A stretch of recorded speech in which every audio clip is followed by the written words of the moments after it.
বিমানবন্দরের দরজা খুলতেই বয়ে গেল উচ্ছ্বাসের ঢেউ।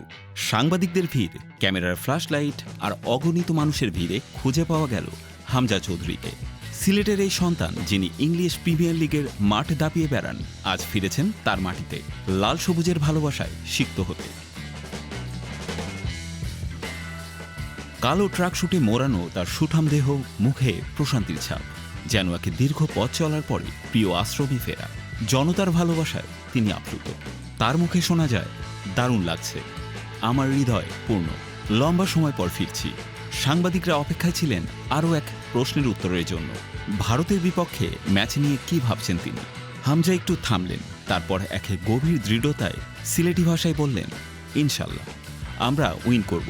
বড় স্বপ্ন আছে আমাদের, কোচের সঙ্গে কথা বলবো আর ভারতকে হারিয়ে সামনে এগিয়ে যেতে পারবো।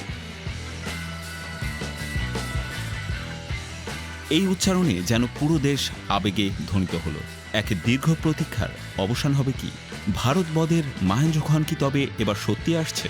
এয়ারপোর্ট থেকে হামজা সরাসরি যাচ্ছেন হবিগঞ্জের স্নানঘাট, নিজের আপনজনের কাছে। কিন্তু বিশ্রামের সময় নেই বেশি, কারণ সামনে এশিয়ান কাপ বাছাইয়ের মহারণ। ২০ মার্চ দলের সঙ্গে ভারতগামী বিমান ধরবেন তিনি। সেখানেই প্রস্তুতির শেষ পর্ব। ২৫ মার্চ হবে লড়াই।